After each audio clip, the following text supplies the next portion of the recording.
कैसे आप लोग? मेरा नाम राज है। कॉर्पोरेट सोसाइटीज के एक्ट, बायलॉज, रूल्स एंड वगैरह अलग अलग प्रोविजंस को हम डिस्कस करने की, अलग अलग amendments and high court, supreme court के जजमेंट्स को भी हम डिस्कस करने की, इंटरप्रेट करने की कोशिश भी करते रहते हैं। बट अभी रिसेंटली बहुत इंपॉर्टेंट है कि महाराष्ट्र कॉर्पोरेट सोसाइटीज रूल्स जो 1961 था, जिसमें अमेंडमेंट्स वगैरह हुआ है 2026 में, उसमें रूल्स में क्या क्या चेंजेस हुए हैं उसी को हम जानने की कोशिश कर रहे हैं। अच्छे दिन आ गए हैं, किसके? मैनेजिंग कमेटी के अच्छे दिन आ गए हैं। क्योंकि मैनेजिंग कमेटी के लिए जो स्लैब बनाया हुआ था कि साल में एक बार कोई आप इमरजेंसी है या कोई ऐसी प्रोविजन है जिसके लिए आपको इमीडिएटली खर्चा करने की जरूरत है, तो अलग अलग स्ट्रेंथ ऑफ द सोसाइटीज के हिसाब से किसी का 25 मेंबर का है, किसी का 26 से 50 मेंबर है, किसी का 51 to 100 या उसके ऊपर है, उसके हिसाब से उनकी स्पेंडिंग की कैपेसिटी, एक्सपेंडिचर की जो कैपेसिटी थी वो अलग अलग थी, वो कम थी। और आज की डेट में महाराष्ट्र कोऑपरेटिव सोसाइटीज रूल्स 2026 में अमेंडमेंट के बाद उसमें वो लिमिट चेंज हो गई है। अब ये आपके ऊपर है, आपकी सोसाइटी की मैनेजिंग कमेटी अच्छी है या बुरी वाली है। बुरी वाली है तो बैड न्यूज़ है, अच्छी वाली है तो अच्छा न्यूज़ है। अगर आपकी कमेटी अच्छा है तो एक बार में कोई एक काम अगर वो कर रही है साल में एक बार, तो वो उतना अमाउंट वो एक साथ खर्चा कर सकती है, तो उसमें कोई तकलीफ नहीं है जनरल बॉडी में जाके अलग से जाके अप्रूवल लेने की। उसको फिर वो सब जो उसमें जो कॉम्प्लेक्सिटीज़ है उसमें जाना नहीं पड़ेगा। मगर आपकी सोसाइटी में अगर उस टाइप के लोग बैठे हुए हैं तो फिर तिजोरी खाली, या फिर जितना जो भी थोड़ा सा बचा हुआ है, या इस टाइप के हर साल में अगर आपने उतना उतना पैसा लगा दिया और आपके पास में ऑलरेडी कम पैसा है, तो चीज़ें मैनिपुलेट हो सकती है और लोगों का हार्ड अर्निंग मनी जो आप मेंटेनेंस में दे रहे हो वो हो जाएगा स्वाहा।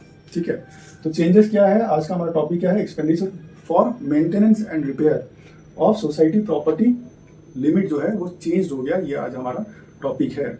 तो सोसाइटी का प्रॉपर्टी क्या है? बेसिकली लैंड है, कंपाउंड है, जैसे गेट्स वगैरह, मेन गेट्स वगैरह है, जैसे लॉबी की लाइटिंग्स वगैरह है, या फिर कोई जैसे कॉमन कॉरिडोर है, बिल्डिंग का फाउंडेशन है, जैसे स्टोरेज टैंक्स वगैरह है, कहीं पे टॉयलेट है, या सोसाइटी का ऑफिस है, सोसाइटी के जो वॉशरूम्स वगैरह है, या ड्रेनेज सिस्टम है, सीवेज सिस्टम है, या फिर अलग अलग जैसे इलेक्ट्रिकल वायरिंग है, और भी जैसे लॉबी के लाइटिंग्स वगैरह, सिक्योरिटी केबिन्स वगैरह, सिक्योरिटी ऑफिसेज वगैरह, या फिर जैसे वॉशरूम या कुछ भी और भी कोई भी चीज़ें जैसे हो सकती है। बेसिकली जो भी सोसाइटी के एसेट्स में आते हैं वो सोसाइटी का प्रॉपर्टी है, इसमें सोसाइटी का डायरेक्टली जिसमें एडमिनिस्ट्रेशन है वो सारी चीज़ों में।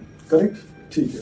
अब ये सोसाइटी की जो प्रॉपर्टी है इसके ऊपर में आप इसके मेंटेनेंस एंड रिपेयर में साल में आप एक बार इतना अमाउंट खर्चा कर सकते हो, एक बार फाइनेंशियल ईयर में, उस फाइनेंशियल ईयर में। इसका मतलब अगर आपका जो अमाउंट अगर 5 लाख है, साल में एक बार 5 लाख खर्चा कर सकते हो, तो हर साल में आप 5 करके 25 लाख रुपए, ठीक है, 25,000, तो 25,000 मल्टीप्लाई बाय 5 आप ऐसे 1,25,000 रुपए। तो ये डिपेंड करता है आपकी सोसाइटी की मैनेजिंग कमेटी कैसे है। तो पहले क्या था 2026 में, 26 से पहले क्या था, 25 मेंबर तक की अगर सोसाइटी है तो मैक्सिमम आप साल में एक बार फाइनेंशियल ईयर में मैक्सिमम 25,000 रुपये खर्चा कर सकते हो। और ये अभी 2026 में बढ़ के 1 लाख रुपए हो गया, मतलब 4 गुना हो गया।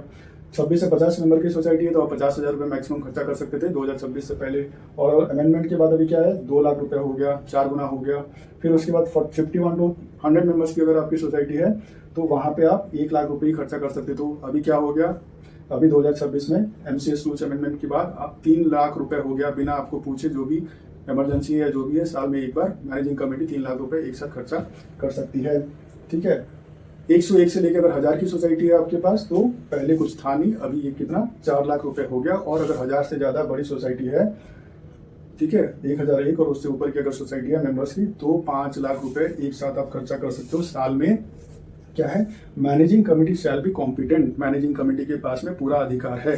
ये जाके वहां पे वो लेटरबाजी या ऐसे पूछना शुरू कर देना कि इन्होंने इतना पैसा खर्चा कर दिया, ये सही है गलत है, मैनिपुलेट किया है, ऐसे किया वैसे किया, 3 कोटेशन मैनिपुलेट, ये सब चीजें नहीं होगा। Managing committee shall be competent, उनके पास में कॉम्पिटेंसी, अधिकार, पावर, वो सारी चीजें हैं टू इनकर एक्सपेंडिचर, खर्चा करने के लिए। क्या, ऑन मेंटेनेंस एंड रिपेयर। मान लेते हैं टंकी 4 में 2-3 टंकी में कहीं पे कुछ रिपेयर करने की जरूरत है, ओवरऑल टंकी में, या नीचे की कोई टंकी वगैरह ग्राउंड लेवल की कोई टंकी है वहाँ पे करने की जरूरत है।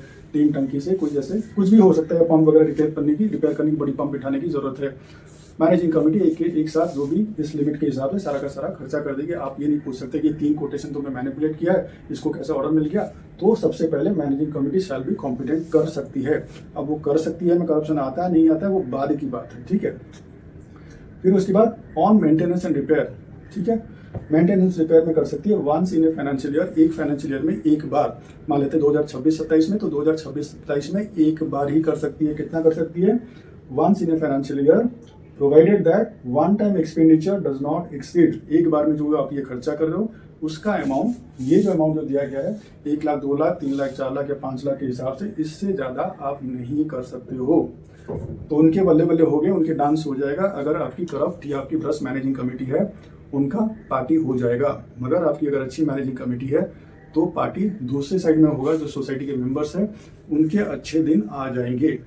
ठीक है, तो उम्मीद करो कि आगे देखते हैं कैसा होता है, किस किस सोसाइटी में इस चीज़ का कैसा अच्छा या बुरा कौन सा साइड देखने को मिलेगा, ये वक्त के साथ ही पता चलेगा। तो ऐसे ही कॉर्पोरेट सोसाइटीज़ के अलग अलग प्रोविजंस को जानने के लिए आप साथ में जुड़े रहिए। आप सबका बहुत सारा धन्यवाद।